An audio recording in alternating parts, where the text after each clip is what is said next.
Madame, Monsieur, merci de nous rejoindre dans Question d'actu, le round-up de la semaine. La Banque africaine de développement vient d'élire son nouveau président. Le Mauritanien Sidi Oulta prend la tête de l'institution africaine, institution régionale clé de financement, confrontée aux défis traditionnels sur le continent, mais aussi à de nouvelles menaces engagées notamment par le contexte géopolitique et économique mondial, mais aussi au démantèlement de l'agence américaine USAID. Au moins 14 pays africains bénéficiaires se prépare à faire face à des pressions importantes sur l'accès notamment à la nourriture et aux soins dans les zones reculées de l'Afrique, avec le risque notamment, entre autres, de réapparition de grandes épidémies comme le VIH-Sida, le paludisme ou encore la tuberculose. Retour aussi sur cette réunion de travail cette semaine pour l'activation du guichet unique chez nous pour les investissements. Abdelmadjid Tebboune a lui-même présidé la réunion. Le chef de l'État a une nouvelle fois insisté sur l'activation effective de ce guichet unique. C'est la troisième fois en un peu plus d'un mois que le président Tebboune insiste sur le guichet unique comme principal outil pour faciliter l'investissement et aplanir les difficultés et obstacles, notamment bureaucratiques, qui entravent encore les investissements en Algérie. Autre sujet à débattre ce soir, le Sahel. Alger érige la sécurité, la souveraineté et la stabilité de cette région comme cause nationale aux côtés des autres causes emblématiques qu'elle défend dans les forats internationaux. Comprenez la Palestine et le Sahara occidental. L'Algérie affirme que ces principes ne découlent pas justement de calculs politiques, mais bien d'une conviction profonde ancrée dans l'identité africaine. On commence avec une première thématique. D'abord, on revient sur cette décision du gouvernement français qui a donc décidé de geler les avoirs de certains, comme il les appelle, dignitaires du régime algérien. C'est paru dans l'Express hier, donc, et geler les avoirs d'officiels algériens en réponse donc au refus d'Alger de reprendre ses ressortissants frappés de l'obligation de quitter le territoire français. Le quotidien affirme aussi qu'il y aura aussi gel du patrimoine d'officiels algériens par une interdiction d'accès à leur propriété ou à d'autres biens.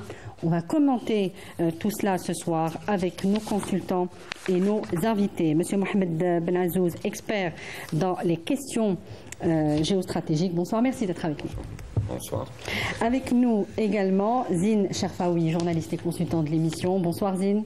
Bonsoir Madame Bacha, bonsoir aux téléspectateurs de Canal Algérie. Merci d'être avec nous. Sami Kaidi, journaliste également et consultant de Canal Algérie. Bonsoir Sami. Bonsoir Madame Bacha et bonsoir à l'ensemble des téléspectateurs. Merci d'être avec nous. Alors, on va commencer donc par un premier commentaire sur cette décision Zine Cherfaoui, décision qui serait donc déjà engagée avec une liste de ce que le gouvernement ou des sources du gouvernement appellent les dignitaires du régime. Alors on va revenir aussi sur ces éléments de langage, le régime, la nomenclatura, les dignitaires, le pouvoir algérien. Ce sont des éléments très violents, des éléments de langage très violents. Pourquoi cette décision maintenant? Une décision qui serait déjà engagée plus qu'au stade de la réflexion au niveau du ministère de l'Intérieur et des Finances. Oui, effectivement, la terminologie utilisée est assez agressive. Elle confirme que nous sommes dans une phase d'escalade dans les relations entre l'Algérie et la France. Je ne sais pas si la décision dont vous parlez est actée. Non, à mon justement, sens, elle est engagée en termes de réflexion, en tout cas, parce qu'il y a une liste qui a été dressée selon donc les indiscrétions de l'Express français. Oui, à mon avis, c'est une énième tentative d'essayer de faire pression sur l'Algérie. Le ministre français de l'Intérieur, Bruno Retailleau, a semble-t-il obtenu ce qu'il voulait, c'est-à-dire non seulement plonger les relations algéro-françaises dans une crise, mais en même temps engager un rapport de force avec l'Algérie. Et donc, je pense que cette fuite dans la presse française et singulièrement dans le journal L'Express participe justement de ce rapport de force qu'une partie de la classe politique française veut engager avec l'Algérie. Alors, pardon, Azine, quand vous dites fuite, c'est une fuite organisée. Donc on est dans il y a des velléités de faire pression sur l'Algérie, il y a des velléités d'exercer un chantage sur l'Algérie. Mais bon, pourquoi maintenant, après quelques semaines de relative accalmie, pourquoi ce retour encore au bras de fer, à votre avis? Oui, alors permettez-moi de vous rappeler que ce n'est pas la première fois que de tels actes sont commis. La décision du gouvernement français de supprimer les visas aux détenteurs de passeports diplomatiques a été annoncée aussi via le canal de la presse. C'est une manière assez bizarre d'annoncer une décision, alors qu'il y a une procédure légale qui doit être mise en place pour aller vers une telle décision. Alors, moi je vais vous le dire, les relations algéro-françaises, reflètent un peu pour reprendre une expression du président de la République, reflète un peu le capharnaüm politique qui règne en France. On ne sait plus qui dirige, on ne sait plus qui fait quoi, on ne sait plus qui prend les décisions. Alors, il n'y a pas que les relations algéro-françaises qui en souffrent. Vous voyez la manière dont... comment a tourné le voyage du président français en Asie, ça vous donne un aperçu un peu de la dégradation de l'image de la France dans le monde. Donc nous vivons une séquence une séquence assez particulière qui confirme le déclassement français à la fois au plan politique, au plan diplomatique et sans parler de la situation sociale difficile qui règne actuellement en France. Donc, mais fondamentalement, on est dans une séquence... Donc cette crise est la conséquence de ce que vous appelez le capharnaüm politique et économique en France. Alors, on parle, cela fait des semaines, voire des mois, depuis que l'on parle de la crise entre l'Algérie et la France, et on a consacré beaucoup d'émissions au sujet. Alors, depuis plusieurs mois, la France, ou du moins une partie du gouvernement français, essaye de trouver le moyen de faire pression sur et de surenchérir à chaque fois. Tout le monde convient à dire qu'aujourd'hui, la France n'a pas de moyens de chantage ou de moyens de pression sur l'Algérie, ni politique, ni économique, ni sécuritaire. Aujourd'hui, la seule manière dont la France dispose pour travailler avec l'Algérie, c'est des partenariats d'égal à égal. Oui. Et aujourd'hui, une partie de la classe française refuse de le comprendre.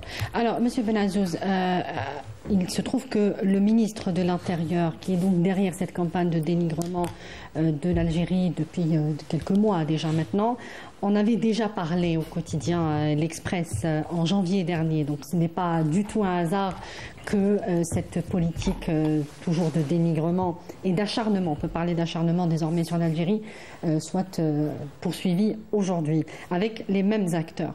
Mais pourquoi, au moment où on aurait pu croire peut-être à un début d'accalmie, à un changement de direction dans cette crise qui secoue entre les deux pays, pourquoi cette nouvelle escalade ? Absolument, on s'attendait à, comme vous dites, une période d'accalmie, peut-être un changement d'attitude, une reprise du dialogue, du moins diplomatique. Oui. Mais là, la décision en elle-même, elle n'est pas vraiment surprenante. Parce elle n'est pas nouvelle. Elle n'est pas nouvelle. C'est pas encore une décision. Les autorités françaises parlent de songer à. Oui, bon, mais après, oui. C'est tout comme. C'est plutôt, Voilà, mais donc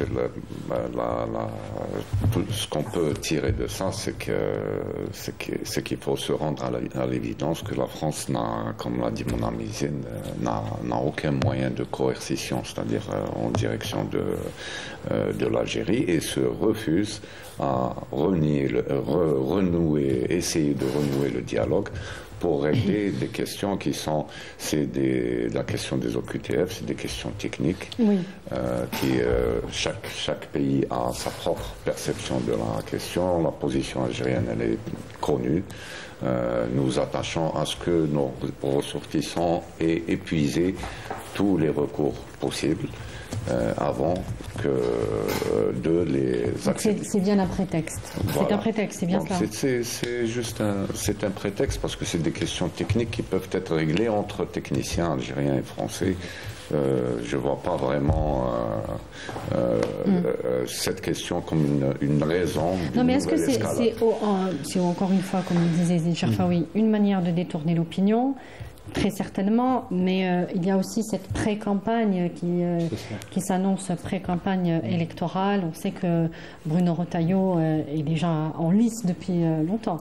Nous le subissons bien. Alors c'était la campagne pour la candidature à la candidature. Oui. et maintenant, bien sûr, en 2027, c'est pas tellement loin. Les gens cherchent à se positionner. Mais vraiment, c'est malheureux. Si cette information venait à se confirmer, ce serait vraiment malheureux. Et vous pensez qu'ils vont passer à l'acte? Qu'ils vont rendre cette décision effective ou que ça va rester de l'ordre des joutes verbales? Qu'est-ce que vous pensez personnellement? J'en doute. Personnellement, j'en doute qu'ils vont passer à l'acte. J'en doute parce qu'il y a plusieurs questions qui sont en jeu. Il y a la question du secret bancaire. Il y aura beaucoup de ramifications si. Ah oui, alors à ce moment-là, Paris risque de se décrédibiliser. Bien sûr. C'est bien ça, oui. Sami Kaïdi, l'Algérie rappelle donc à la France qu'il y a eu des procédures, qu'il y a eu des demandes de la part d'Alger qui n'ont jamais été satisfaites. L'Algérie est celle qui a sollicité donc l'entraide judiciaire de la France dans le cadre des biens mal acquis sans l'obtenir. C'est celle aussi qui a saisi la justice française de 51 commissions rogatoires sans obtenir une seule réponse. Et c'est celle aussi qui a sollicité l'extradition d'individus convaincus de vol, de dilapidation et de détournement de fonds publics ainsi que de corruption sans obtenir satisfaction. Ça c'est un commentaire donc qui a été donc posté par l'agence algérienne, l'agence de presse algérienne. Ça aussi c'est quelque chose qui pèse aujourd'hui dans la relation algéro-française. Il n'y a pas du tout d'entraide de la part de la France. La France qui réclame par contre beaucoup de choses, de satisfaire ses demandes quant aux OQTF. Alors, Mme Bachar, avant de répondre à votre question, j'observe qu'il y a un deux poids, deux mesures manifestes, flagrants de la partie française. À plusieurs reprises, le ministre des Affaires étrangères françaises, M. Barrot, appelle à des relations, affirme que la France tient à ses relations avec l'Algérie, et on observe toute une phraséologie qui dit strictement le contraire. Lorsqu'on parle d'un pays étranger qu'on qualifie de nomenclatura, en fait, en parlant du gouvernement algérien, des autorités algériennes, on est dans la caricature, on est dans la diabolisation, et on est aussi dans tout ce qui ne ressemble pas à une volonté d'apaisement, une volonté de travailler à aller au-delà des différends. Alors effectivement, il y a un deuxième aussi, deux poids, deux mesures, c'est par rapport au fait que notre pays est lié aussi à une relation aussi particulière, c'est-à-dire qu'il y a des conventions et une entraide dans le domaine judiciaire entre Alger et Paris, des accords qui ne sont pas visiblement respectés par la partie française, qui ne collabore pas. Il y a eu, comme vous l'avez bien cité, plus d'une cinquantaine de commissions rogatoires pour aussi appliquer cette entraide finalement et cette coopération judiciaire en extradant des gens qui sont condamnés par la justice algérienne. Ils sont protégés finalement par la France. Oui, et par une justice souveraine qui a condamné des voyous en col blanc, mais autres aussi, et la France refuse de les extrader.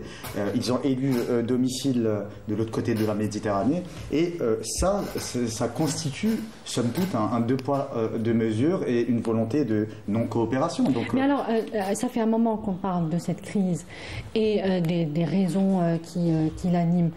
Est-ce que vous pensez clairement que nous sommes engagés vers une rupture? Je vais vous poser cette question à vous trois, messieurs.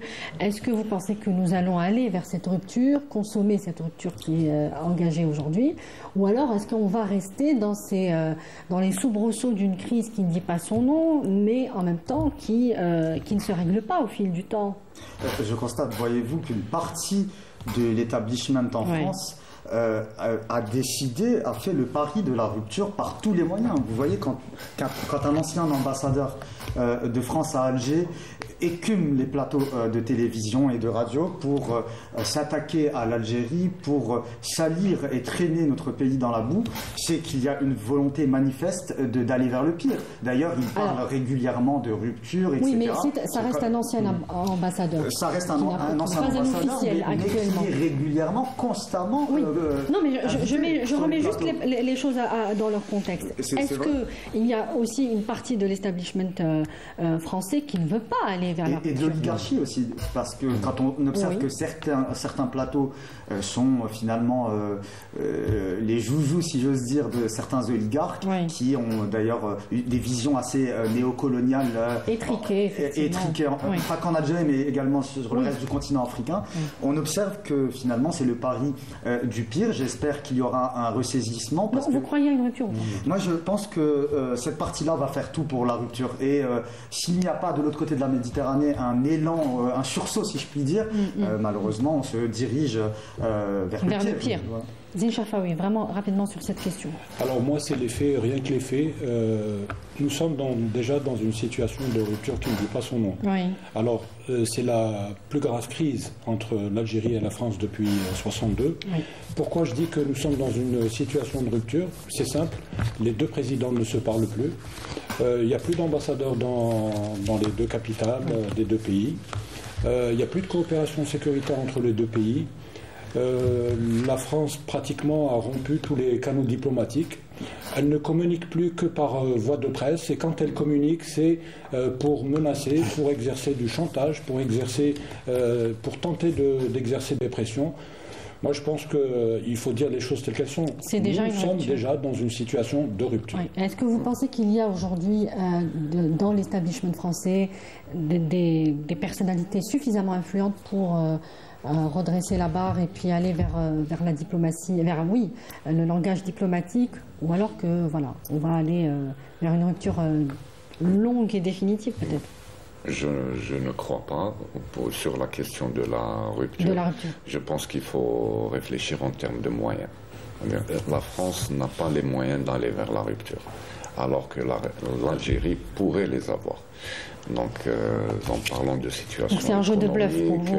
Énergétique, etc., ça reste un jeu de bluff. Quant d'ici à 2027, je ne pense pas qu'il y ait vraiment des gens dans l'establishment français qui puissent avoir assez de courage pour se rendre à l'évidence. Parce que vous savez, on ne peut pas nier l'histoire et on ne peut non plus pas insulter l'avenir. C'est-à-dire des gens qui seraient assez pragmatiques. Mais la France nie l'histoire, jusqu'ici, elle le nie. Pour essayer de renouer une sorte de dialogue pour arriver à une résolution de cette crise. Oui, peut-être, espérons. Avec nous, reste optimiste. Depuis, exactement, c'est ce qui reste, l'optimisme. Avec nous, depuis Dakar, en direct, Monsieur Maktar Sylla, expert et consultant international. Bonsoir, Monsieur Maktar Sylla, merci d'être avec nous. Bonsoir à Batia et bonsoir à la discussion sur le plateau, à mon ami Zine, à tout le monde. Merci beaucoup, Monsieur Maktar Sylla. Je l'ai annoncé en début d'émission, il a beaucoup été question de l'Afrique chez nous cette semaine avec des Africa Day et précisément du Sahel africain dans une rencontre notamment organisée par ou au Cercle national de l'armée, Le Sahel africain, Monsieur Mactar Sylla, comme pour dire que cette vaste région minée par les menaces sécuritaires et un terrain de confrontation des puissances aussi étrangères, reste un espace africain avant tout, avec des liens solides entre les peuples, des liens civilisationnels, économiques, sociaux. Est-ce que l'Afrique doit se réapproprier son Sahel? Oui, mais comment, selon vous? Oui, vaste question et vaste problématique, puisque cette région, comme le démontrent toutes les études, notamment les plus récentes sur le terrorisme, par exemple dans le monde, au cours des 10 dernières années, cette région est fortement impactée, avec tout ce qu'il y a eu comme changement de régime militaire, de putsch, etc. Également de toutes ces bandes armées, dites terroristes, quelquefois qu'on n'identifie pas, qui sont en train d'opérer dans toute la région et qui, au-delà des pays de l'AES, menacent un peu toute la région et sont des facteurs de déstabilisation. Dans un tel contexte où les impacts sont nombreux et multiples, notamment auprès des populations, vous l'avez dit en début d'émission, j'ai suivi les impacts notamment au niveau sanitaire, au niveau des maladies, au niveau de l'éducation, au niveau de l'agriculture, au niveau des défis économiques. Tout cela véritablement pose des problèmes fondamentaux dans cette région africaine qui n'a pas, qu'on classe très souvent dans les pays les plus pauvres du monde. Donc, si on met tout cela ensemble, y compris les problèmes de gouvernance, etc., c'est vraiment une sorte de quadrature du cercle. Ici, ajoute également les problèmes liés à l'éducation, etc. Alors, comment essayer de restituer tout ça? Également, peut-être en arrière-fond, le départ de la CEDEAO, qui est également un problème à résoudre. Je pense fondamentalement que ces questions régionales, ces questions africaines de manière générale, et notamment dans le Sahel, se régleront d'abord dans la concertation.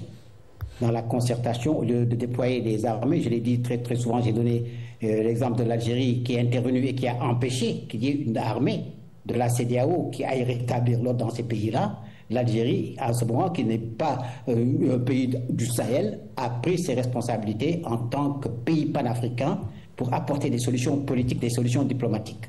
Également, je pense qu'il y a également tout un accompagnement au niveau économique que votre pays fait au niveau de ces pays-là, et pas seulement de ces pays-là, mais en Afrique de manière générale, depuis la déclaration de 2023 lors du sommet de l'Union africaine, où l'Algérie, par la voix du président, du chef de l'État, a mis à la disposition de l'Afrique $1 milliard. $1 milliard, oui. Donc, c'est à travers vraiment des solutions comme cela qu'on arrive, à travers la diplomatie active, concertée, respectueuse, qui tranche avec un peu ce que certains pays font de manière générale en Afrique, en arrivant avec leurs gros sabots, en imposant. Je pense que c'est à travers un peu cela et des projets structurants qu'on arrivera effectivement à régler cette question.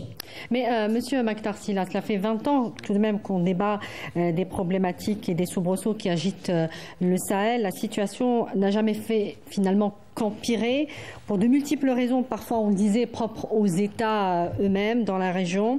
Elles sont d'autres fois induites par des ingérences étrangères. Est-ce que le Sahel est devenu ingérable finalement ? Enfin, je ne dirais pas que c'est ingérable. Le Sahel est dans une situation difficile. Mais en même temps qu'on voit un peu ces difficultés-là, on se rend compte que ces pays sont en train, par exemple, d'investir au niveau économique. On voit que comme le Burkina Faso, il y a des industries textiles qui sont en place, il y a des efforts qui sont faits, il y a des investissements qui arrivent. Et que ces pays, malgré toutes les difficultés, sont là, existent et continuent à vivre. C'est vrai, les populations, certaines, la majorité sans doute en souffrent, compte tenu un peu de toutes les conséquences et de tout ce cortège de désastres qui accompagne la situation politique. Mais voilà, ils sont les enlèvements, tout cela, qui pèsent véritablement socialement, mais sont des pays qui tiennent quand même debout et qui essaient également de bâtir un espace au niveau sur-régional, de bâtir un espace d'intégration et tout, mais qu'il faut élargir. Moi, je suis vraiment, je suis un militant convaincu du panafricanisme, pas le panafricanisme verbal incantatoire, mais qui passe par des choses concrètes que l'on construit, édifice après édifice, projet après projet, de manière solidaire. Tout n'est pas comme dans le meilleur des mondes, comme dirait George Orwell, mais Quand il y a des difficultés, on les met sur la table, on en discute, on trouve des compromis qui ne sont pas des compromissions et on avance ensemble. Oui, mais... Le sort de l'Afrique, moi, ça doit être un sort lié. Vous avez parlé de certains départs de pays, de certains pays, du départ de certains pays, j'y arrive, de la CEDEAO. Est-ce que justement ces recompositions actuelles dans le Sahel, les alliances, les désunions aussi, contribuent à complexifier justement la situation au Sahel, ou est-ce que finalement nous aurons un nouveau Sahel devant nous? Non, je pense que ça va complexifier. Mais les choses, de manière générale, sont en train d'évoluer. Quand je dis d'évoluer, y compris politiquement. Aujourd'hui, on se rend compte dans un pays comme le Sénégal, il y a de nouvelles générations de dirigeants qui arrivent. Tout cela également est lié au fait qu'on a été dans des régimes et des systèmes qui n'ont pas satisfait les préoccupations et les attentes des populations de manière générale, qui sont véritablement confrontés à des choses basiques. La question de l'eau, l'électricité, l'éducation, l'analphabétisme, les questions sanitaires, etc. Il y a des gens qui n'ont pas accès aux soins de santé, il y a des gens qui n'ont jamais vu d'électricité de leur vie, etc. Sauf s'ils ont la chance une fois dans leur vie de venir dans une ville, etc. Donc je pense qu'il faut véritablement aller vers des solutions beaucoup plus globales, beaucoup plus concertées, qui passent également par les questions de gouvernance, des questions de démocratisation, les questions un peu d'implication de la société civile, des médias qui ont un rôle absolument important à jouer pour véritablement identifier les difficultés et essayer de trouver des solutions. Donc là, je pense qu'on est dans un espace également où, donc avec ces nouveaux dirigeants qui arrivent, où la donne démocratique en Afrique au sud du Sahara va changer fondamentalement. Les populations ont des aspirations et aujourd'hui sont dans une position de vigie et veulent que les choses se passent dans la transparence, dans la démocratie, mais également que tout ce qu'on voit, la malgouvernance, la corruption, les flux financiers illicites, etc., une sorte d'aristocratie qui sont là depuis les indépendances et qui sont très très liés au pouvoir dit colonial, etc., qui sont là pour servir des intérêts qui ne sont pas forcément les intérêts des Africains, tout cela va être mis en cause. Et je pense que cette nouvelle tendance, cette nouvelle classe de dirigeants qui arrive, cette volonté populaire grandissante, le fait d'accéder de plus en plus à la connaissance et d'être des citoyens du monde, de voir ce qui se passe dans les autres pays, en termes d'avancement, en termes de démocratisation, en termes d'infrastructures, etc., vont peser sur la situation globale. Et c'est un processus pour moi qui est irréversible. Il prendra le temps qu'il prendra, mais pour moi, c'est un processus qui est irréversible. Oui, vous avez une vision très optimiste, justement, du Sahel, de cette dynamique engagée, notamment avec l'apparition d'une nouvelle génération, comme vous le dites, donc de politique, aussi au niveau de la société civile africaine, plus conscientisée, qui a plus accès à la connaissance et qui va donc imposer ou avoir une exigence donc sur le personnel politique africain, plus qu'avant en tout cas. Justement, vous avez parlé de concertation. C'est le talon d'Achille entre les pays africains. Il n'y a pas ce bloc africain monolithique qu'on aimerait voir aujourd'hui. Il y a plusieurs Afriques. Dans l'Afrique, il y a des pays qui ne se connaissent même pas, qui ne se concertent pas. Des pays qui se concertaient, notamment sur le plan sécuritaire, ne le font plus. Alors, sur le papier, c'est une bonne chose, mais concrètement, comment réengager cet esprit de coopération mais je pense qu'il y a des pays que, je le dis, je le répète, il y a des pays, vous savez, c'est comme dans tout, c'est comme dans une équipe de sport, dans une équipe de foot, tout ça, il faut des leaders, il faut des locomotives, il faut des gens qui tirent vraiment le résultat mécanique. Tout le monde ne peut pas être autour de la table, mais on y va par petits cercles, par petits trucs, mais il faut qu'il y ait véritablement ces locomotives qui prennent les choses à bras le corps. C'est quoi ces locomotives, monsieur Maktar Sylla? Ça peut être certains pays. Est-ce que l'Algérie peut être une locomotive, justement? Elle promeut la stabilité et la concertation, la coopération politique et sécuritaire? Oui, c'est ce que je dis. J'ai donné l'exemple un peu de la contribution que l'Algérie fait sur plusieurs projets. Aujourd'hui, en début d'émission. Ça, c'est le projet de Zahir City que vous êtes en train de faire, de Media City. Mais peut être un projet panafricain, mais structurant et extraordinaire, parce qu'aujourd'hui, le soft power, il se construit. Faire une seule cité avec toutes les capacités possibles, avec le centre qu'on a d'échange de news de l'Union africaine de radiodiffusion qui se trouve à Alger, avec sa consoeur arabe, etc. À partir de là, nous pouvons bâtir plus qu'une Al Jazeera panafricaine. Donc je pense que et ça peut avoir un impact beaucoup plus fort que tous les discours politiques, que tous les sommets de chefs d'État. Oui.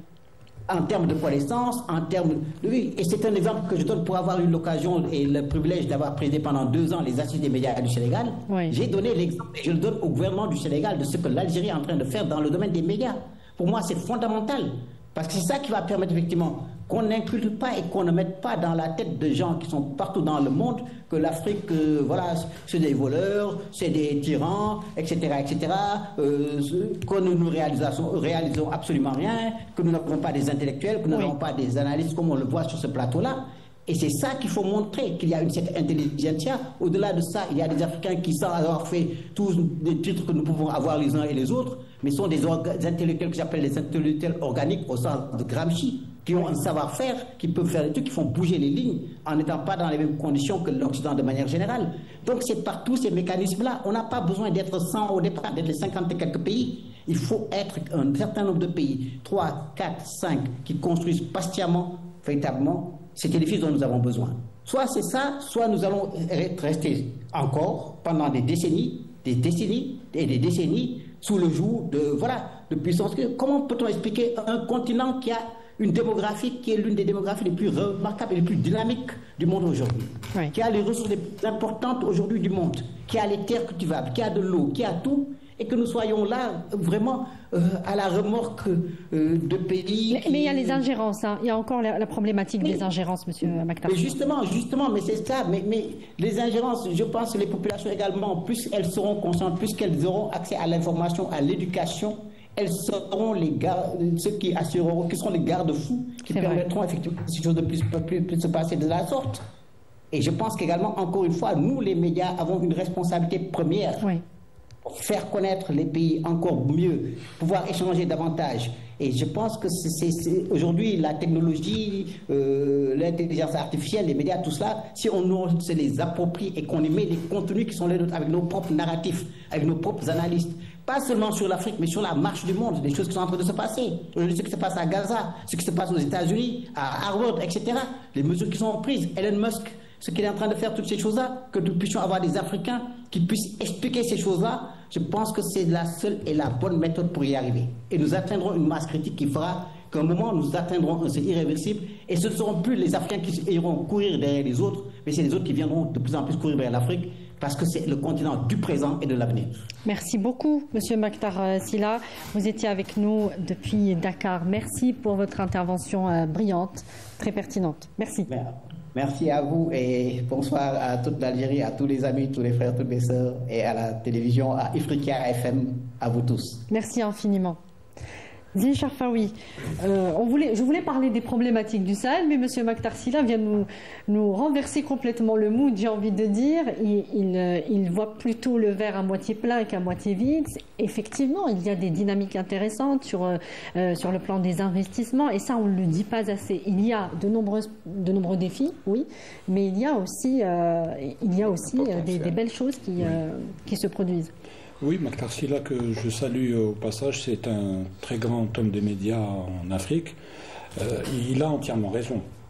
Et il a surtout raison d'être optimiste, parce que le continent africain est un continent, on le dit régulièrement, c'est un continent qui a un potentiel incroyable, un potentiel humain incroyable. C'est le continent le plus jeune.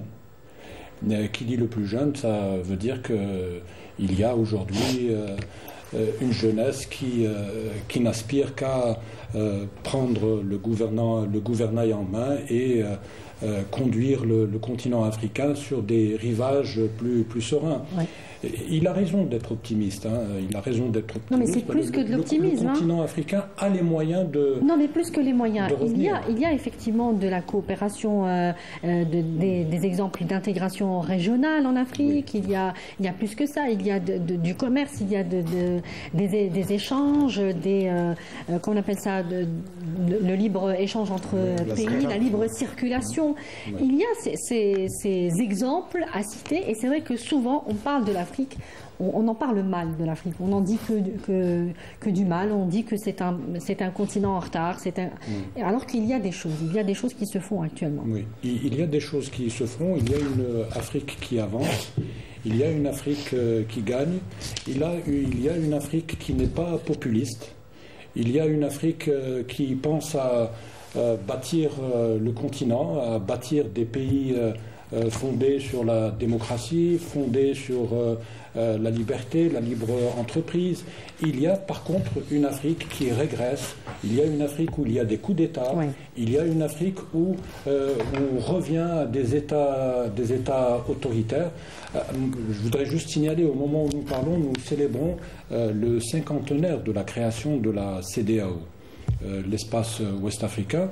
Il n'y a pas longtemps, on donnait un exemple, on parlait de la CEDEAO comme un exemple d'intégration. C'est l'espace le plus intégré d'Afrique. Aucun autre bloc économique ne faisait mieux que la CEDEAO. Malheureusement, aujourd'hui, la CEDEAO qui fête son cinquantenaire, elle a été créée le 28 mai 1975. Maintenant, c'est un espace en désintégration, alors que son rôle était d'intégrer. Pourquoi cette désintégration? Il y a des pays qui ont décidé de se retirer de cet espace, de créer mais ça se fait dans la douceur, hein. Ce qu'on comprend, notamment avec les États de l'AES, c'est bien ça. Ça se fait apparemment en douceur. Il y a des accords qui sont maintenus. Oui. Il y a même des projets d'accord avec ces États-là. Alors au début, les 3 pays de l'AES, donc qui se sont retirés de la CEDEAO, voulaient une rupture brutale. Oui, oui. Mais bon, avec le temps, ils se sont rendus compte qu'ils avaient tout à perdre à aller vers une rupture brutale. Donc c'est aujourd'hui la raison pour laquelle ils maintiennent des accords avec la CEDEAO. Ça d'une chose. Malheureusement, comme le dit Maktar Sylla, donc au lieu d'aller vers un espace, un continent plus intégré, il y a des régions qui font l'exact contraire. Alors pourquoi certaines régions comme l'Afrique de l'Ouest fait l'exact contraire de ce qu'il faut faire en réalité? Pourquoi? Parce que nous sommes dans un monde en mutation. Cette mutation se fait de manière violente. Et la région Afrique du Nord, la région Sahel, ce sont des régions qui subissent le plus les contre-coups de cette mutation. Oui. Donc aujourd'hui, le Sahel, l'Afrique de l'Ouest, s'est débarrassé d'un ancien hégémon. Il y a aujourd'hui de nouveaux hégémons. Pourquoi il y a de nouveaux hégémons? Parce que l'espace sahélien, qui fait à peu près 5000 km de long, 300 km de large, avec beaucoup de ressources, aujourd'hui c'est un espace qui est très disputé.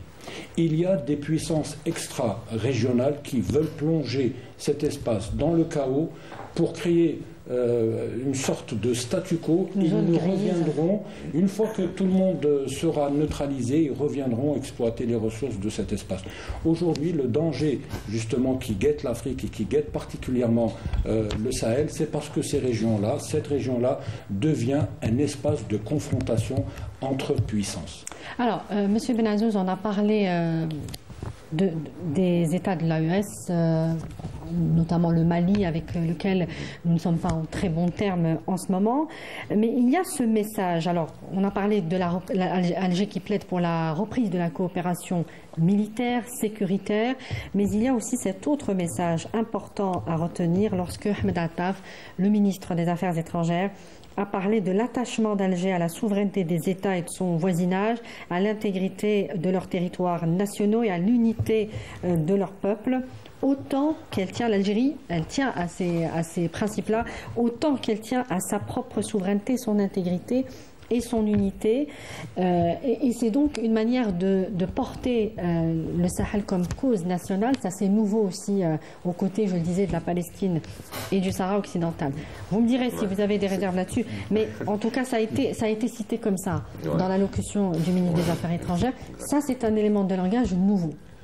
C'est un élément de langage nouveau, mais dans les faits, c'est-à-dire l'Algérie a prouvé ce qu'est actuellement en train de dire le ministre des Affaires étrangères. Vous avez l'épisode du Niger. Il était question que la CEDEAO intervienne au Niger. C'est l'intervention de l'Algérie qui a dissuadé disons les partis comme mon ami Zine les appelle extra-continentales, voulait intervenir. Il y a la question aussi du Mali. L'Algérie s'est toujours souciée de l'intégrité territoriale du Mali, même si le Mali a eu des exécutifs qui n'étaient des fois pas vraiment très attachés à leur propre intégrité territoriale. Ça, il faut le rappeler. Pour le reste, c'est nouveau, on est très content parce qu'il y a une nouvelle dynamique sociopolitique au Sahel qui est indéniable. Donc les Occidentaux disent que c'est du néo-souverainisme, mais en fin de compte, c'est juste un mouvement, c'est une dynamique, elle est lancée, elle est là. Les gens réfutent l'interventionnisme occidental à tous les égards, la politique de conditionnalité, etc. Donc, ce qui explique l'expulsion, par exemple, de la France, l'expulsion des Français par les Africains. Donc, on s'attend à un retour. Hein. On s'attend à un retour. Oui, ils vont sans doute tenter de. On s'attend à un retour. Oui, ce qu'il y a de positif, c'est que il y a l'AES qui est une alliance inédite en Afrique. C'est pour ça qu'on parle de recomposition aussi, hein, au Sahel. Pardon ? Il y a des recompositions au Sahel. Oui, absolument. Une dynamique aussi il y a de un recomposition. Il y aura un avant l'AES et un après l'AES. Ce ne sera pas pareil. Pourquoi ? Parce que les enseignements que nous avons tirés de la mondialisation, c'est que la mondialisation sécuritaire, la régionalisation sécuritaire, si vous voulez, n'existe pas. On a toujours le Conseil de sécurité, ça se décide au niveau mondial. Là, si vous analysez l'acte constitutif de l'AES, vous allez voir l'article 6 qui ressemble étrangement à l'article 5 de l'OTAN comme une agression sur un pays membre sera considéré comme une agression envers tous les autres pays. Ça, c'est un acquis. C'est un acquis, disons, pour l'Afrique, s'il arrive à s'étendre. Mais le fait est que toute cette dynamique a provoqué des réactions. C'est-à-dire, maintenant, actuellement, on parle particulièrement du Sahel central, c'est-à-dire le Mali, le Niger et le Burkina. C'est des pays qui sont enclavés. Ils se sont trouvés sous embargo de la CEDEAO et sous embargo international un peu non déclaré. Non déclaré, voilà. C'est des pays qui sont à la recherche d'un port. Et là, vous avez des opportunistes qui interviennent. Vous avez le Maroc qui agite son initiative atlantique. Depuis longtemps, d'ailleurs. Voilà, depuis longtemps. Et là, les influences marocaines sont réelles, elles sont là-bas. Vous savez, des intellectuels maliens le reconnaissent et ils ne sont pas dupes. C'est-à-dire que si vous voyez les communiqués qui avaient été lus, vous avez 10%, 20% d'objectifs, ce qui est de la diplomatie. Après, c'est un narratif marocain. Donc l'influence, elle est là, elle existe. Heureusement qu'il y a des intellectuels qui la reconnaissent et qui ne sont pas dupes. Bon, maintenant, ces ingérences, qu'est-ce qu'elles veulent faire ? Le problème, c'est que l'Algérie est visée. Oui, déstabiliser l'Algérie. On cherche à déstabiliser l'Algérie. Comment ? En maintenant un état d'insécurité permanent à ses frontières. Voilà. Donc le financement est connu, c'est un financement émiratif. Donc dans ce contexte, est-ce qu'on peut espérer une reprise justement de la coopération sécuritaire? Elle est plus que nécessaire. Et c'est pour ça qu'Alger aujourd'hui en parle, dans le cadre notamment du CEMA, que je vais aussi poser la question. Elle est inévitable. Même si à la suite de la crise par rapport aux drones, les États de l'AES ont indiqué de se retirer du CEMA. Mais la reprise de la concertation sécuritaire était Mais justement, c'est inévitable. C'est un appel, c'est une manière pour l'Algérie de tendre la main, de dire, d'ailleurs le ministre a parlé de patience, d'un crédit de patience qu'a l'Algérie pour gérer, c'est ce qu'on comprend en tout cas dans son allocution, pour gérer les périodes difficiles, les crises avec sagesse, avec pondération, ne pas donc aller vers des ruptures ou des choses comme ça. C'est ce qu'on comprend en tout cas dans son allocution sur le Sahel. Et donc, aujourd'hui, est-ce qu'on peut espérer qu'il y ait reprise de la coopération sécuritaire avec ces pays ? On l'espère, mais Madame Bacha, l'Algérie n'a jamais tourné le dos et ne tournera jamais le dos tant au continent africain qu'à l'espace sahélo-saharien. Ouais.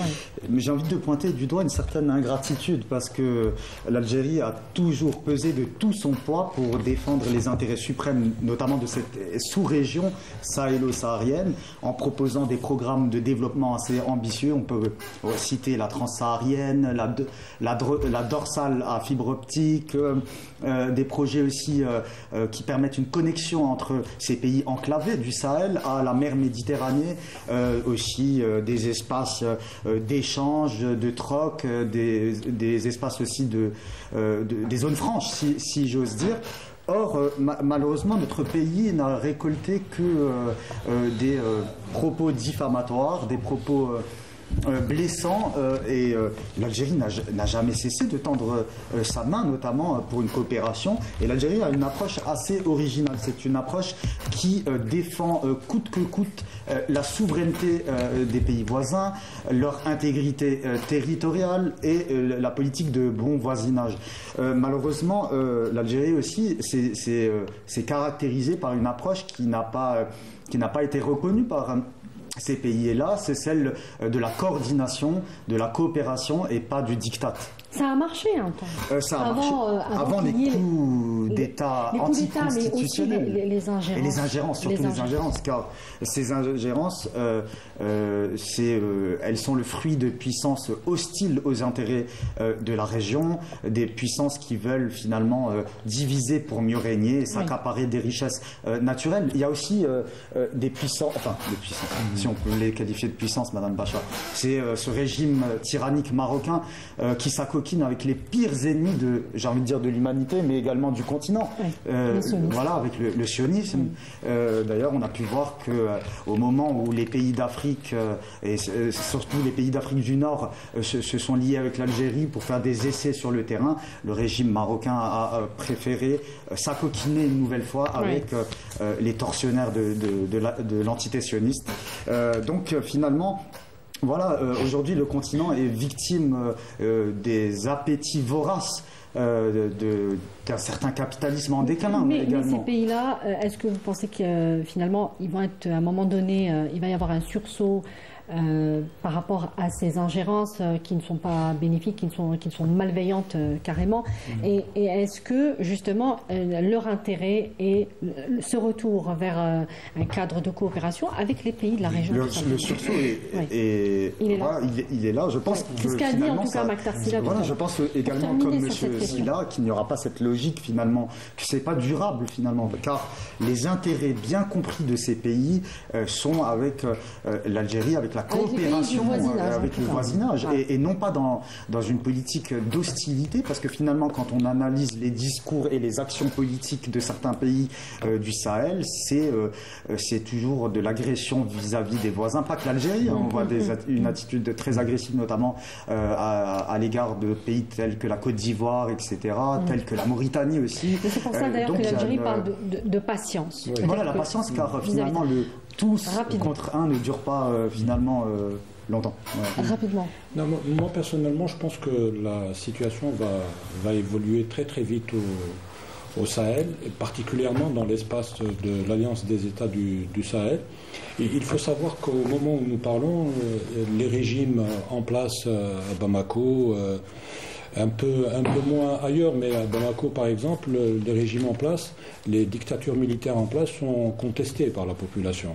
Donc il n'est pas impossible que la contestation qui monte à Bamako puisse se traduire par des changements politiques. Parce que pourquoi il y a contestation? Alors les promesses faites lors des coups d'État de 2020-2021 faites à la plaine n'ont pas été tenues. Alors sous prétexte de discours panafricanistes, en réalité la population a compris que c'était un régime dictatorial qui se mettait en place et que les nouveaux maîtres de Bamako se voient comme de nouveaux empereurs. D'ailleurs, ils se sont donné des grades.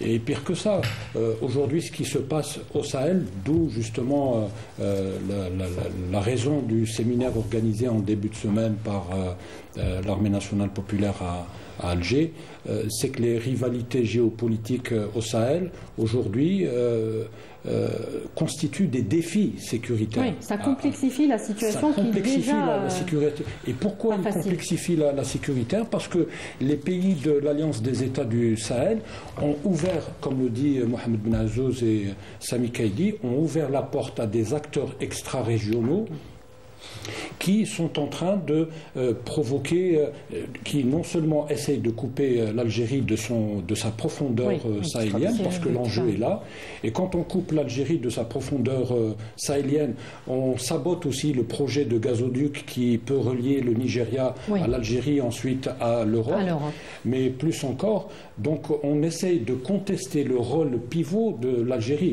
En tant que stabilisateur. Donc on est clairement visé.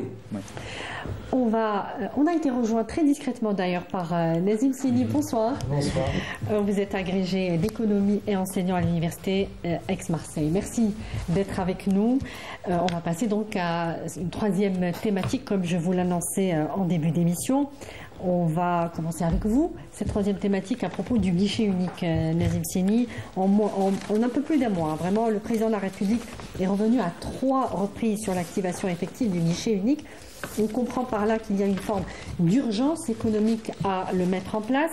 Sur le terrain, le constat est indéfendable.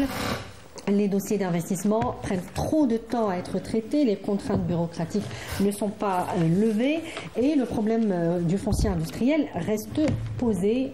Pourquoi, à votre avis, l'insistance du président, est-ce que ça signifie qu'il y aurait des résistances donc à le mettre en place, ce guichet unique? Totalement. Et puis vous avez dit le mot juste, c'est qu'aujourd'hui on est face à la résistance au changement.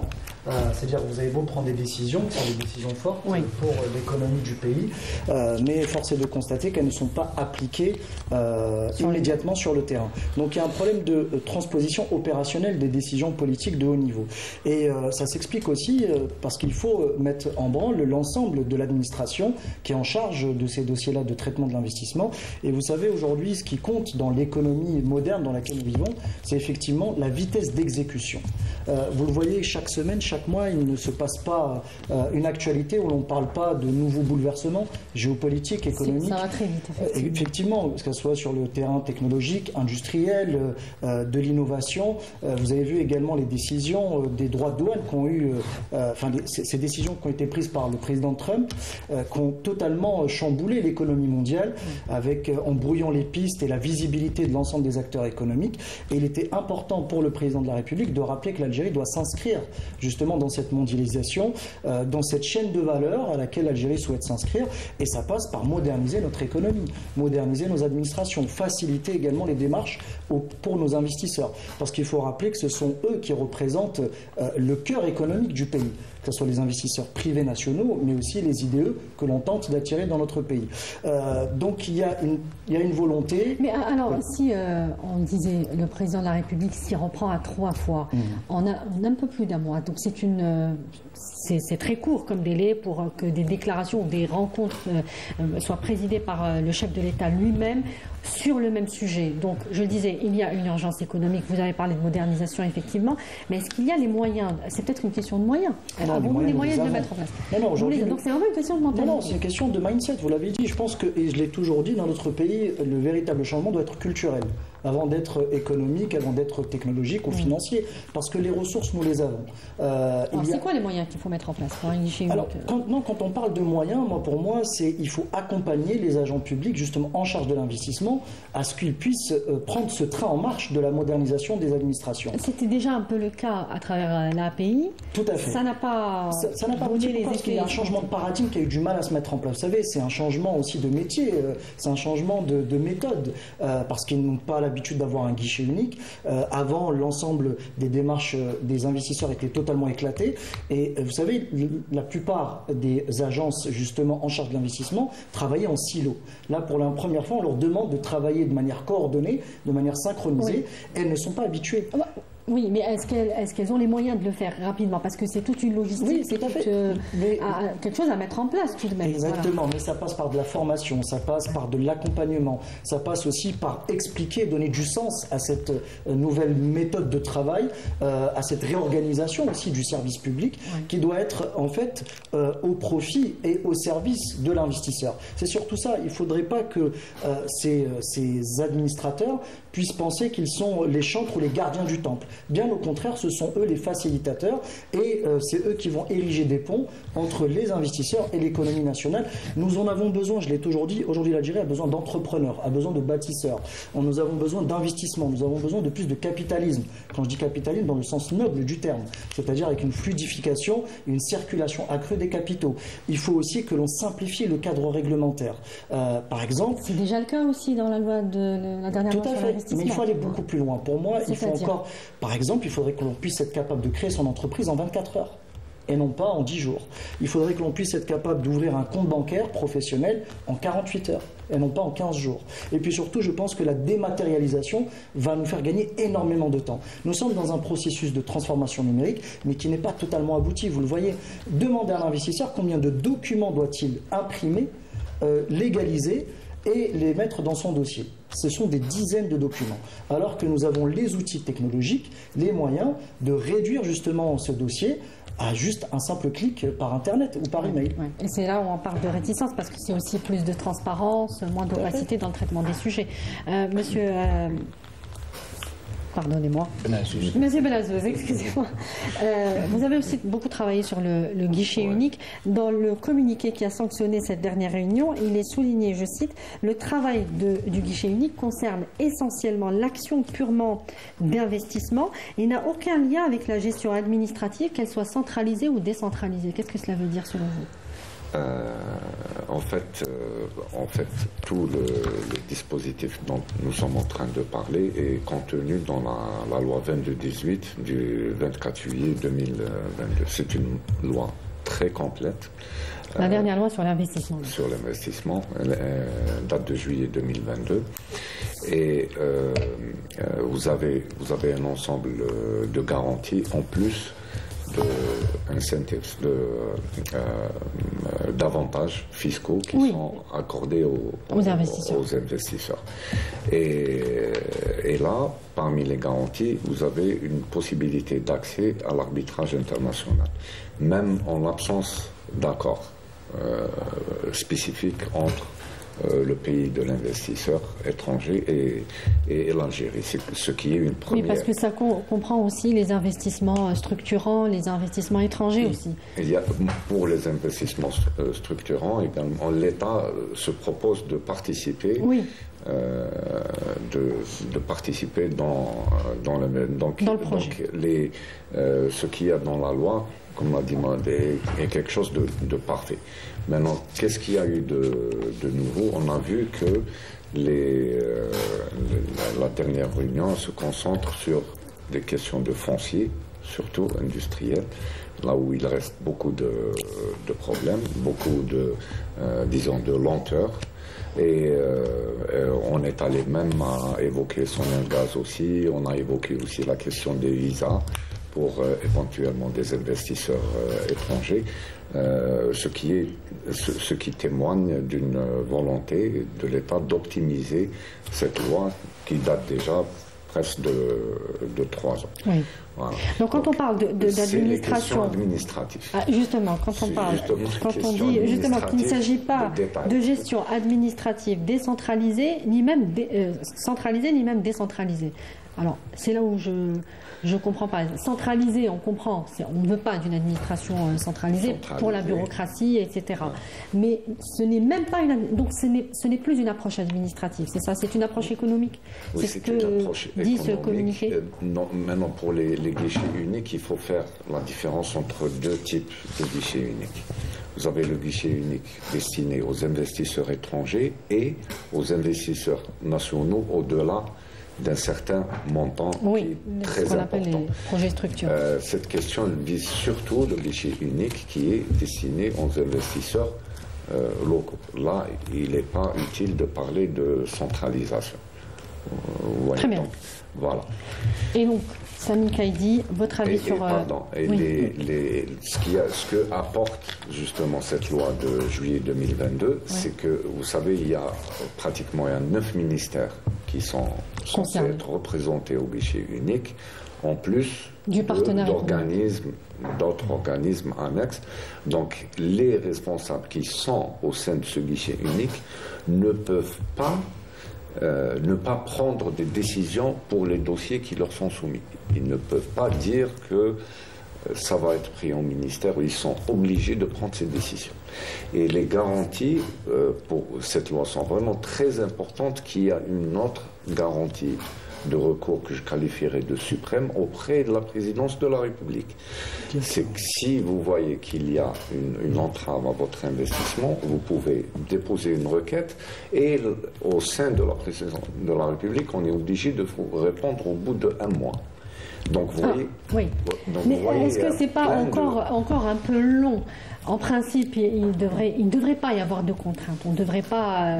bien sûr, s'il y a un sabotage, effectivement, là, il faudrait s'adresser à la présidente de la République. Mais est-ce que...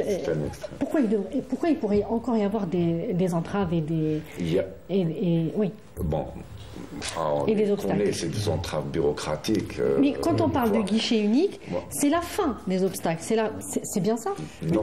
N'oubliez pas, je voulais juste réagir si vous me permettez. C'est que parfois, vous savez, vous avez des agents publics qui ne savent pas appliquer une décision. Parfois c'est une méconnaissance, parfois c'est une incompréhension. Vous avez parlé de la formation. La formation, effectivement, et des fois chacun se rejette la responsabilité parce qu'on est toujours dans ce mode centralisé. Donc encore une fois, c'est un changement de mindset profond. Donc ça prendra quelques années, Non, quelques mois. Honnêtement, je pense qu'il y a eu un vrai coup de fouet avec ces 3 interventions du président. Oui, c'est un coup de pied dans la fourmi. Ah bah oui, clairement.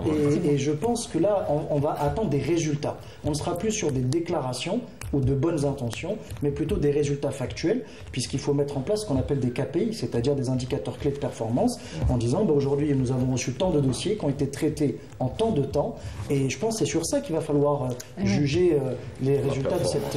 un cahier de charge, effectivement. Sami. Alors, j'ai envie de dire que tout est parti d'un constat. C'est que l'agence, l'Algex, était inopérante car cette agence qui était chargée de suivre les opérations d'exportation hors hydrocarbures ne remplissait plus sa principale mission, était devenue aussi un facteur de bureaucratie et de blocage finalement. À partir de là, les réunions se sont multipliées effectivement et le président de la République a pris ce dossier avec une importance assez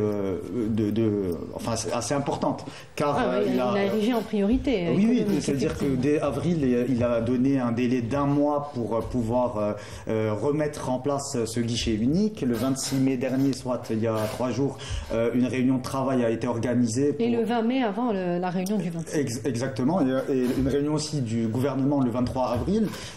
Donc il y a eu vraiment un coup de pied qui a été mis à la fourmilière, et ce guichet permettra finalement de faciliter l'investissement, de lever les obstacles bureaucratiques, et ce qui est assez original, c'est cette approche complètement différente de l'administration, car il y aura une commission intersectorielle qui aura l'ensemble des prérogatives pour donner un coup de boost finalement aux investissements. C'est une approche économique. C'est une approche purement économique, et d'ailleurs dans cette commission il y aura des banquiers qui seront partie prenante et qui permettront finalement d'avoir cette logique plus économique et comme l'avait dit Monsieur Sini, l'argent, le temps c'est de l'argent, et un gain de temps est extrêmement bénéfique pour l'économie nationale. Très bien.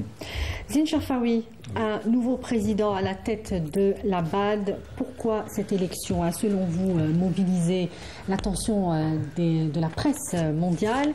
Aujourd'hui, on sait que c'est le candidat mauritanien qui a été élu. Et donc ça aussi, si on peut le commenter, un Mauritanien, est-ce que c'est la première fois que la Mauritanie prend la tête de la BAD? C'est important. C'est une institution extrêmement importante en Afrique. Oui, la Banque africaine de développement est une institution extrêmement importante, puisque son rôle est de financer le développement de l'Afrique, un peu comme son nom l'indique. Le nouveau président de la BAD, qui est M. Sidi Ould Tah, et n'est pas un inconnu dans le monde de la finance. C'est quelqu'un qui a un parcours extrêmement riche. Il a été ministre mauritanien de l'économie et des finances. Il a été aussi le directeur de la Banque arabe de développement en Afrique. Il y est resté, si mes données sont bonnes, il y est resté quand même une bonne dizaine d'années. Il a fait du bon travail. Il a réformé la BAD, il l'a rendue plus performante. Et donc c'est quelqu'un qui ne vient pas sur un terrain inconnu, c'est quelqu'un qui maîtrise très très bien son sujet, qui connaît très très bien l'Afrique.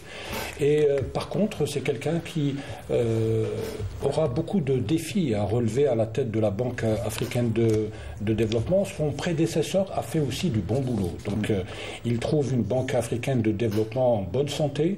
Ses ressources financières ne sont pas illimitées, mais elles sont bonnes. Le défi, à mon avis, le premier défi de Sidi Ould Tah, c'est d'abord de mobiliser encore plus de ressources pour financer plus de développement en Afrique, parce que c'est ce dont a besoin en premier le continent. C'est quoi les plus de ressources auprès des pourvoyeurs, des bailleurs de fonds? Auprès des bailleurs de fonds. L'avantage, c'est que le nouveau président de la Banque africaine de développement a un carnet d'adresses impressionnant. Il a beaucoup de contacts dans les monarchies du Golfe, beaucoup de contacts en Afrique. D'ailleurs, son élection s'est faite dans un temps record, on peut le dire. Oui, alors il avait en face quand même des concurrents assez sérieux. Le représentant du Tchad est aussi un vieux routier aussi de l'économie africaine, l'Afrique du Sud. Mais le profil du candidat mauritanien a fait consensus. Et en plus, c'est quelqu'un dont les qualités ne sont plus à prouver. Donc nous avons aujourd'hui quelqu'un d'extrêmement compétent à la Banque africaine de développement. Et il faut préciser qu'en Algérie, nous sommes très contents pour la Mauritanie. Oui. C'est un pays d'ailleurs qui prend la tête de nombreuses... qui a en tout cas prouvé des compétences multiples dans la diplomatie, à la tête notamment de l'UA, la tête tournante de l'UA, aujourd'hui à la BAD. Nazim Sini, est-ce que la BAD a désormais la stature d'une banque multilatérale, régionale et continentale, à l'image des institutions de Bretton Woods, de la Banque centrale européenne, ou est-ce que c'est exagéré de le dire? Parce que Zine Cherfaoui a parlé des ressources.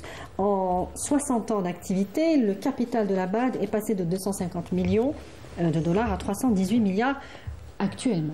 Tout à fait, non, mais elle aspire à devenir une instance internationale, à l'image du FMI ou de la Banque mondiale, avec un rôle régional très important. C'est pas encore le cas?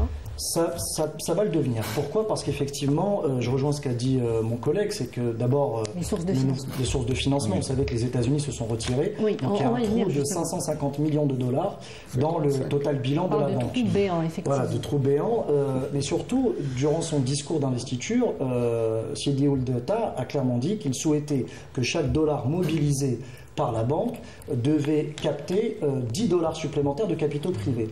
Donc vous voyez, c'est qu'il a une vision, il a une stratégie, il a une feuille de route. Et puis parmi ces défis, nous l'avons dit, d'abord c'est assurer la sécurité alimentaire du continent africain. Nous sommes quand même un continent d'1,5 milliard d'habitants, avec une moyenne d'âge de 26 ans, 12 millions de jeunes qui arrivent chaque année sur le marché du travail, qu'il va falloir absorber. Là aussi, vous avez des problématiques d'employabilité, de formation. Nous sommes malheureusement un continent avec une faible productivité, des économies peu compétitive, peu ouverte à l'international. Et vous voyez les immenses défis auxquels va être confronté le nouveau président justement de la BAD, qui, comme vous l'avez dit, a un bilan de la banque qui est de 318 milliards de dollars, des engagements de près de 10 milliards supplémentaires, et son objectif c'est de continuer de financer des infrastructures. Vous savez qu'il y a aujourd'hui 300 millions d'Africains qui n'ont pas accès à l'électricité. Également financer des infrastructures routières, aéroportuaires. Oui, c'est la mission justement. C'est ça, tout à fait. Donc des infrastructures structurantes, mais aussi commencer à investir dans les technologies de demain, comme l'intelligence artificielle, également dans la transition énergétique, puisque vous savez que l'Afrique va être confrontée au réchauffement climatique, et donc elle va... Elle l'est déjà, il y a déjà les réfugiés climatiques. Et là, vous savez aussi, se pose la question de financer un plan d'adaptabilité et d'adaptation au désastre du réchauffement climatique, notamment sur notre agriculture, mais aussi sur nos infrastructures. Et un dernier défi qui est pour moi très important, peut-être le plus important de son mandat, c'est celui du capital humain. Renforcer le capital humain, commencer à freiner cette hémorragie des départs de certains jeunes à l'immigration, justement, de l'autre côté de la Méditerranée. Et ça passe par des investissements lourds, une feuille de route claire, mais aussi avoir une vision accompagnée par des bailleurs de fonds, justement, pour financer tout ça. Optimiser le bilan de la BAD aussi. Tout à fait. Sami Kadi. Alors, la Banque africaine de développement, en quelques chiffres, c'est 80 pays, dont 54 pays africains. La Banque africaine de développement contribue par ses projets assez dynamiques à aider plus de 500 millions de citoyens africains. L'élection de Sidi Oulta est une excellente nouvelle et je suis persuadé qu'il fera du bon travail, à l'instar de son prédécesseur, M. Adesina, qui a donné beaucoup à la Banque africaine de développement, car sous sa présidence, cette banque a eu un capital qui est passé de 93 milliards de dollars en 2015 à actuellement plus de 318 milliards. Donc il y a vraiment eu un bond et un saut qualitatif qu'il faut ici saluer. La Banque africaine de développement est également extrêmement important pour notre pays, l'Algérie, qui est le 3e contributeur on va y arriver au parce capital. que l'Algérie a aussi un siège permanent au conseil d'administration, effectivement. De la BAD. On va parler du rôle de l'Algérie. Et très rapidement. Et d'ailleurs, l'Algérie aurait pu présenter un candidat. Oui, tout à fait. Elle est justement un acteur, un pays fondateur. C'est un pays fondateur et c'est un pays qui contribue activement donc au financement de la BAD avec en février 2024, excusez-moi, l'augmentation de la participation de l'Algérie, la souscription de l'Algérie au capital de la BAD qui a été élevée de plus de 36 600 actions, ce qui n'est pas rien. Et donc, effectivement, notre pays contribue activement au financement de projets structurants sur le continent africain. Notamment, d'ailleurs, avec la Mauritanie. Notamment avec la Mauritanie. Et il faut rappeler qu'il y a quelques jours seulement, avant de rendre le tablier, M. Adesina est revenu en visite à Alger, où il a salué effectivement le rôle capital de notre pays, tant dans la participation financière que aussi dans la qualité des projets qui sont mis à disposition du continent africain.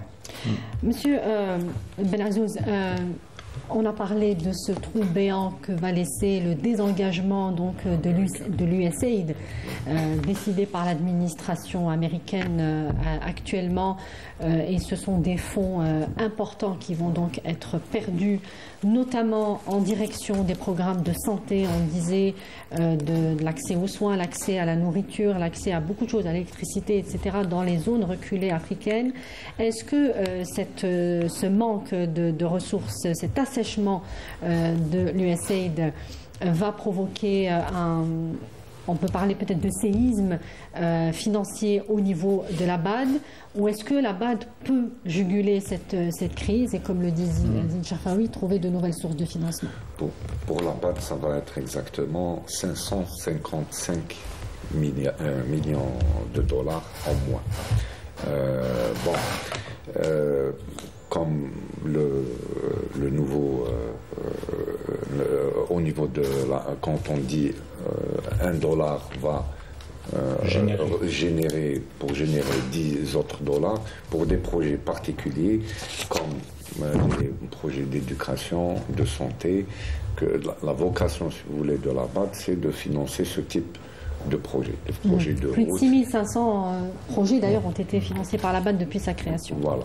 Bon, l'apport américain, oui, ça va être difficile, mais c'est gérable. C'est-à-dire qu'il faudra faire plus avec donc demander des efforts aux pays contributeurs. Mais c'est pas forcément définitif, parce que la politique du président Trump, c'est d'abord couper, même au niveau de l'USAID, mais après réviser, parce que dans ce qui a motivé la question c'est-à-dire arrêter l'USAID, c'était vraiment des financements que le contribuable américain n'était pas au courant ou vraiment inconcevable. C'est sous le slogan l'Amérique d'abord, hein, voilà. c'est surtout ça.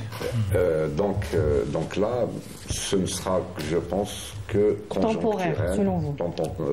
En attendant, juste pour répondre, parce qu'il nous reste 10 minutes, il faudra demander plus d'efforts donc aux pays aux pourvoyeurs de fonds. Bien sûr. C'est ça. Bien sûr. C'est la seule solution. Plus d'optimisation aussi dans la gestion des ressources. Qu'est-ce que vous voulez dire par optimisation ? Vous savez, il y a une problématique internationale pour ce qui est de l'aide. Hein. Là, je vise pas particulièrement la BAD, mais si vous avez, corruption, si vous avez 100 millions, par exemple, de dollars qui sont injectés dans un pays, vous allez effectivement avoir uniquement 20 millions de dollars qui vont effectivement arriver sur place. En moyenne.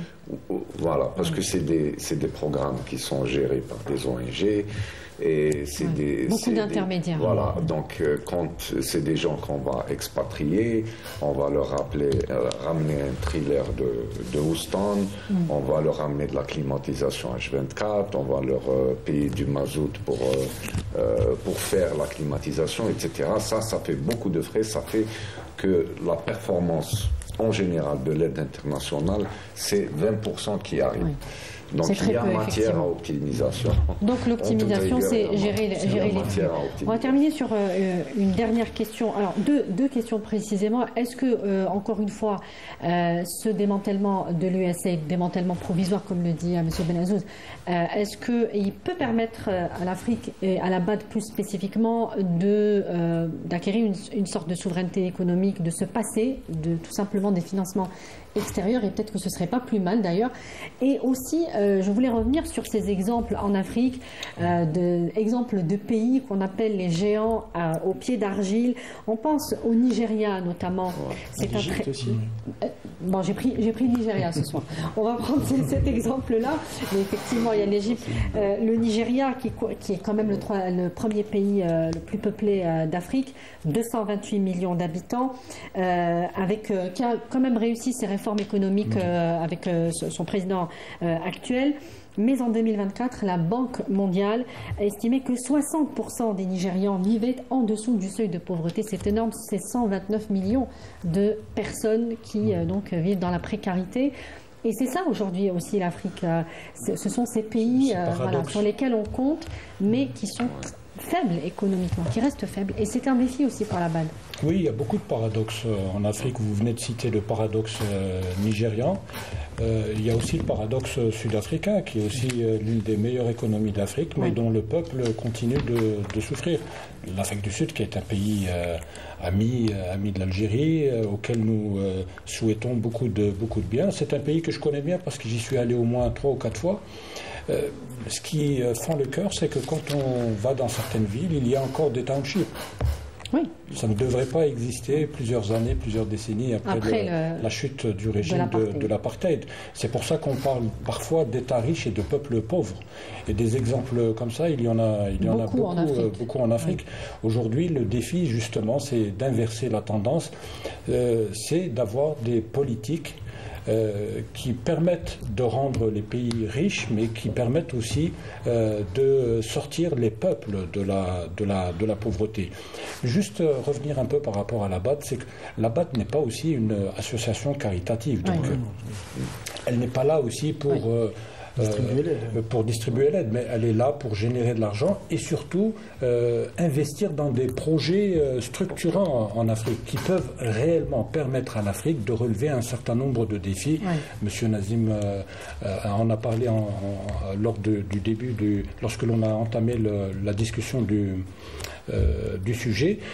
Aujourd'hui, juste par rapport à l'Algérie, l'Algérie peut aussi bénéficier de financement de la BAD, surtout qu'elle est 3e contributeur. Le président de la République a lancé de très grands chantiers. Il veut transformer l'Algérie. Au lieu de financer sur nos fonds propres, on peut aussi l'Algérie financer... ne le demande pas pour l'instant. Oui, mais au lieu de financer sur nos fonds propres, parfois il est bien aussi de faire financer de très grands projets par la BAD.